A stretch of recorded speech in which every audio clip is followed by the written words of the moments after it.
అదే RTV app వార్తల్ని క్షణాల్లో చదివే అవకాశం ఉంటుంది. ఒక న్యూస్ పేపర్, ఒక టెలివిజన్ ఛానల్ మీ చేతుల్లో ఎప్పుడూ ఉంటాయి. కూటమి ప్రభుత్వం అధికారంలోకి వచ్చి ఏడాదింది.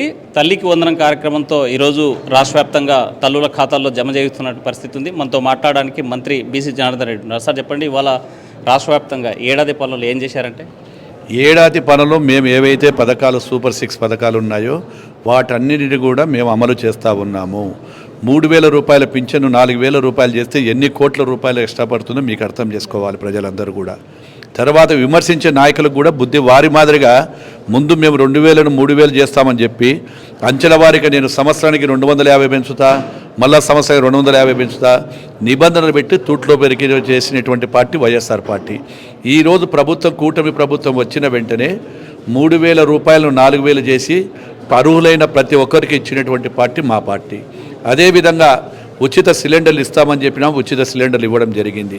అదేవిధంగా ఇప్పుడు మళ్ళీ తల్లికి వందనం చెప్పాము. స్కూళ్ళు ఓపెన్ అయిన వెంటనే తల్లుల ఖాతాలోకి అర్హులైన ఇంట్లో ఎంతమంది పిల్లలుంటే అంతమంది పిల్లలకు కూడా ఖచ్చితంగా ఇవ్వడం జరుగుతుందని మాట చెప్పినటువంటి మా గౌరవ ముఖ్యమంత్రి అదేవిధంగా లోకేష్ బాబు గారు ఇచ్చిన మాట ప్రకారమే ఈరోజు ఆర్థికంగా ఎన్ని ఇబ్బందులు ఉన్నా ప్రతి తల్లికి ఇంట్లో ముగ్గురుంటే ముగ్గురు, నలుగురుంటే నలుగురు, ఒక కుటుంబంలో 5 మందికి కూడా పెట్టే సందర్భం ఉంది. ఈరోజు ఎక్కడ కావాలి ఒక చోట కాదు. అలాగనే భారతిరెడ్డి గారు చెప్పినట్టు మాట ఇచ్చి అమ్మా నీకు 2కి ఇస్తాము లేదమ్మని చెప్పి ఒకరికి ఇచ్చిన పార్టీ కాదు ఇది. కూటమి ప్రభుత్వం మాట ఇస్తే మాట ప్రకారం నిలబడినాం. అనుకునే ప్రకారం సంక్షేమ పథకాలు ఇస్తున్నాం. ఆగస్టు 15న ఏదైతే బస్సులో ఉచిత బస్సు ప్రయాణం ఉందో అది కూడా ఇస్తున్నాము. త్వరలోనే అన్నదాత సుఖీభవ ఇవ్వబోతున్నాం. చెప్పిన మాట ప్రకారం ప్రతిదీ ఇచ్చి కూటమి ప్రభుత్వం మమ్మల్ని ఎన్నుకున్న ప్రభుత్వానికి న్యాయం చేస్తామని చెప్పి తెలియజేస్తా ఉన్నాం. అంటే ఏడాది రోజుల్లో ఎక్కడ ఒక్క సంక్షేమ పథకం అమలు చేయలేదు, కేవలం డైవర్ట్ పాలిటిక్స్ చేశారని చెప్పేటువంటి పరిస్థితి వైసీపీ. అంటే డైవర్ట్ పాలిటిక్స్ వాళ్ళు చేశారు కాబట్టి వాళ్ళ జీవితంలో వాళ్ళకి అదే ఉంటుంది. వాళ్ళ జీవితం అంతా కూడా డైవర్ట్ పాలిటిక్సే. ఇప్పుడు కూడా పాలిటిక్స్ డైవర్ట్ చేయడానికి ఇవన్నీ చెప్తున్నారు. పడినేటివి కళ్ళు, వాళ్ళకి చెవులు లేవా, కళ్ళు లేవా, వాళ్ళ కార్యకర్తలు ఎంతమంది ఉన్నారో, వాళ్ళ నాయకులు ఎంతమంది ఉన్నారో, ఆ వైసీపీ పార్టీ వాళ్ళు పడింటే అంతా వెనక్కి ఏమని చెప్పు. మేము ఇచ్చిన సంక్షేమ పథకాలు వైఎస్ఆర్ పార్టీకి సంబంధించిన నాయకులు తల్లిదండ్రులకు, తల్లులకు, ఆ కుటుంబాలకు ఉన్నాయి. వాళ్ళు వెనక్కి ఇవ్వమని చెప్పండి. ఒక ఆరోపణలు చేస్తే కాదు కదా, సాక్ష్యాలు చూపించాలి కూడా. మాట్లాడితే ప్రతి ఒక్కరికి తెలిసి ఏం జరుగుతూ ఉంది అనేది. కాబట్టి పాలిటిక్స్, డైవర్ట్ పాలిటిక్స్ చేయడంలో మొట్టమొదటిగా వారు ఒక కరపత్రికను, ఒక వీడియోను, ఛానల్ పెట్టుకొని వాళ్ళు ప్రచారం చేస్తున్నారు తప్ప ప్రజలు నమ్మే పరిస్థితులు లేరు. వాళ్ళకి ఆల్రెడీ బుద్ధి చెప్పినారు. 144లో తీసేసినారు. వారికి 11 సీట్లకే పరిమితం చేశారు. కాబట్టి ఇప్పటికైనా బుద్ధి తెచ్చుకొని ప్రతిపక్షం హోదా కూడా తగని వాళ్ళు మాట్లాడే అర్హత లేదు. అసెంబ్లీలోకి వచ్చి ప్రజల తరపున మాట్లాడాల్సిన వాళ్ళు అక్కడికి కూడా రాకుండా పారిపోయినారు. కాబట్టి వాళ్ళ గురించి ప్రజలు మర్చిపోయారు వైఎస్ఆర్ పార్టీని గురించి. అంటే జగన్ ఎక్కడ తిరిగేటువంటి పరిస్థితి లేదు, కావాలని ఉద్దేశపూర్వకంగా రాళ్లదాడి చేయించారు. పొదిలిలో మొన్న ప్రభుత్వం చేయించింది ఈ కుట్ర అని చెప్తా ఉంటారు. వైఎస్ఆర్ పార్టీకి మీరు ఒక్కసారి నేను మీకు ప్రజలకు అందరికీ ఒకటి తెలియజేస్తాం. గత ప్రభుత్వంలో, తెలుగుదేశం ప్రభుత్వంలో ఏదైనా నిరసన కార్యక్రమం మొదలు పెడితే హౌస్ అరెస్టులు చేశారు. ఇంట్లో నుంచి బయటికి పోలేదు. అదేవిధంగా ఎక్కడన్నా పబ్లిక్ మీటింగ్ పెట్టుకోవాలన్నా, లేకుంటే ఏదైనా మీటింగ్లు, ధర్నాలు చేయాలన్నా అవన్నీ కూడా చేయకుండా అనేక కేసులు పెట్టిన ప్రభుత్వం అది. ఈరోజు మీరు పోలీస్ స్టేషన్లో చెక్ చేసుకోండి. గత ప్రభుత్వంలో ఏదైనా నిరసనల మీద, ధర్నాల మీద ఎన్ని కేసులు పెట్టారో, అదేవిధంగా ఏ విధంగా చేశారని చెప్పి వాళ్ళంతా ఒక్కసారి ఆలోచన చేయమను. ఈరోజు స్వేచ్ఛగా ఈరోజు ధర్నాలు చేస్తూ ఉన్నారు. ఈరోజు జగన్మోహన్ రెడ్డి ఎక్కడికి పడితే అక్కడికి పోతున్నారు ప్రజల దగ్గరికి. మొన్నటికి 3ో 4ో ధర్నాలు చేశారు. ఏ ఒక్కరి మీద కేసు పెట్టలేదే. నేను ఇదే ప్రభుత్వంలో కేవలం ఏదో రోడ్డు మీద నిలబడి ధర్నా చేశానని చెప్పి ఒక ఆటోలో పోతున్న మహిళ నేను పోతూ ఉంటే వాళ్ళు ధర్నా చేస్తే దానివల్ల నాకు లేట్ ఆసుపత్రికి పోతే ఆరోగ్యం దెబ్బతినింది అని నా మీద కేసు పెట్టడం జరిగింది. ఆ రోజు ఎక్కడ కూడా రోడ్ల మీద, ఈరోజు మీరు మైకు పర్మిషన్లు ఇవ్వలేదు. బీటీ రోడ్డు మీద నిలబడితే ఇది ప్రజల జీవులను అడ్డం పెట్టుకుని ఆ రోజు కొంగలో దొక్కారు. వాళ్ళకు మాట్లాడే అర్హత లేదు. ఈరోజు స్వేచ్ఛగా వాళ్ళు ఏదైనా చేసుకునేటువంటి ప్రభుత్వం మా గౌరవ ముఖ్యమంత్రి గారు, కూటమి ప్రభుత్వం. స్వేచ్ఛగా ఎవడైనా నిరసన తెలియజేయవచ్చు అని చెప్పి ఉద్దేశంతోనే వాళ్ళకి ఎలాంటి ఆటంకాలు కలిగించలేదు. వాళ్ళు రాళ్ళు వేసుకొని వాళ్ళు ఏదో కేవలం ప్రజల సింపతి కోసం జగన్మోహన్ రెడ్డి ఆడుతున్న నాటకాలు. అంటే చంద్రబాబు నాయుడు వెన్నుపోటు కైకాను, అలాంటి వెన్నుపోటుకే ఈరోజు ప్రజలను కూడా కొట్టారు. కాబట్టే పుస్తకం కూడా రిలీజ్ చేశారు ఈ మధ్యకాలంలో. అంటే ఈరోజు కూడా కాటసాని ఈ జిల్లా అధ్యక్షుడు చేసినటువంటి పరిస్థితి, వెన్నుపోటు పుస్తకం. అసలు వెన్నుపోటు పార్టీనా మీరు? వెన్నుపోటు తల్లికి చెల్లికి వెన్నుపోటు పొడిచినోడు ఆయన మాట్లాడితే ఎట్లయ్యా? తండ్రి చచ్చిపోతే సరిగ్గా శవం ఉండగానే రాజకీయాల కోసం చేసిన పార్టీ నాయకుడు ఆయన మా గురించి మాట్లాడితే వెన్నుపోటని. వెన్నుపోటు ప్రజలు ఓటు ద్వారా మీకు పొడి చేసినారు. వెన్నుపోటు మేము ఎక్కడ పొడవలేదు, ప్రజలు మమ్మల్ని ఆశీర్వదించినారు.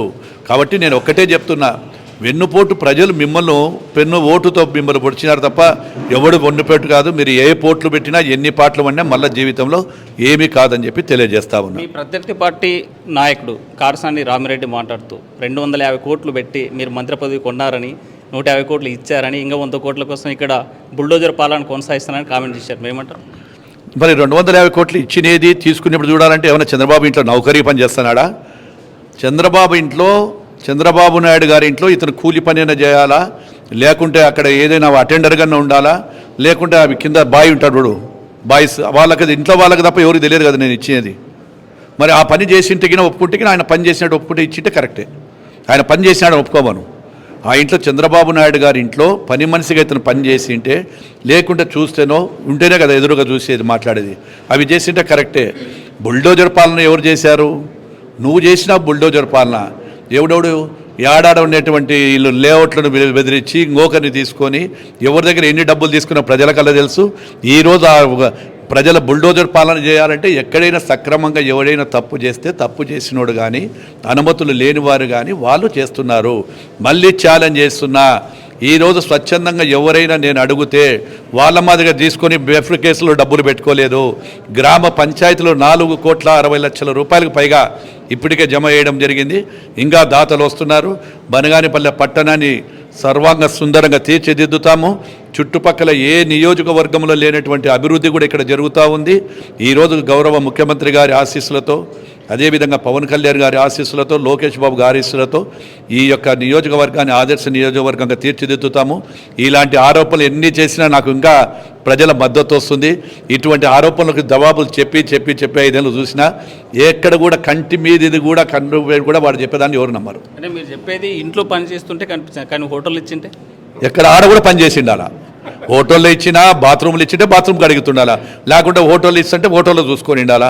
అవన్నీ ఏమైనా ఉంటే కూడా ఆ హోటల్ పేరు చెప్తే నేను కూడా సంతోషపడతా. బీసీ జనార్దన్ రెడ్డి చేసే అక్రమాలను ప్రశ్నిస్తే తప్పుడు కేసులు పెడుతున్నారని చెప్పేసి ఆరోపిస్తున్నారు. ఒకటే, వాళ్ళ జీవితం అంతా తప్పుడు కేసులతో బతికే బయటకు వచ్చినారు. వాళ్ళంతా తప్పుడు కేసులు పెట్టింది నువ్వా నేనా? తప్పుడు కేసులు పెట్టినారు కాబట్టి నువ్వు భయపడతావు. తప్పుడు కేసులు పెడితే ఎవరి మీద పెట్టినావు? మళ్ళీ అంత స్వేచ్ఛగా తిరుగుతున్నాడు రామిరెడ్డి. మళ్ళీ తప్పుడు కేసులు పెట్టలేదు రామిరెడ్డి మీద. రామిరెడ్డి ఇంత స్వేచ్ఛగా తిరుగుతున్నాడు. ఇప్పుడు కూడా బనగానపల్లెలో ఉన్నాడు, వస్తున్నాడు, ధర్నాలు చేస్తున్నాడు, ప్రెస్ మీట్లు పెడుతున్నాడు, అన్నీ పోతున్నాడు. ఎవరు తప్పుడు కేసులు?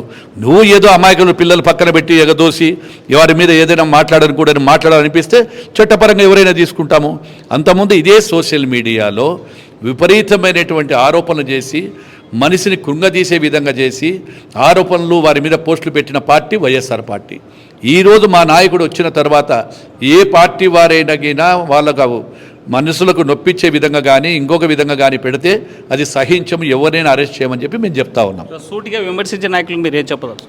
చెప్తున్నా కదా, బుద్ధి వచ్చేటట్టుగా ఇప్పుడే ప్రజలే చెప్పినారు. మళ్ళీ చెప్పేది ఏముంది? 10 సార్లు ఏం కావాలో చెప్తారని చెప్పిన కదా. ఇంకా చూడు, అతను ఒక్కటే జీవితంలో కారసాని రామిరెడ్డి అనేవాడు బనగానపల్లెలో నియోజకవర్గంలో అన్ని జన్మలు ఎత్తినా ఏదో గాలిలో అప్పుడు గెలిచాడు. ఆ రోజు కూడా ప్రజలందరూ కూడా ఒక్క ఛాన్స్ అనేటువంటి ఉద్దేశంతో ఇవ్వడం జరిగింది. మళ్ళీ ఈరోజు ప్రజలు నాకు పట్టం కట్టారు. ఈరోజు నిరంతరం అభివృద్ధి, ప్రజల సంక్షేమం కోసం బనగానపల్లె నియోజకవర్గమే కాదు రాష్ట్రంలో ఈరోజు రోడ్లు ఈ విధంగా వాళ్ళు చేసిన పాపాలతో మీరు ఎవరైనా చెప్పుదాం. ఈరోజు గత ప్రభుత్వంలో ఏ విధంగా జరిగింది రోడ్ల అభివృద్ధి కానీ ఇవి కానీ ప్రజలకు తెలుసు. వీళ్ళు చెప్తే ఆరోపణలు చేస్తే రాజకీయ ఉనికిని కాపాడుకోవడానికి చెప్పిన దాన్నే 10 సార్లు మళ్ళీ మొదట చెప్పడం ఆ అంటాడు, మళ్ళీ వెనక్కి వచ్చినాక మళ్ళీ అంటాడు. ఆయన స్పీచ్లన్నీ చూసి అందరికి బోర్ కొట్టింది. ఆయన గురించి మాట్లాడే టైం వేస్ట్ చేయకు.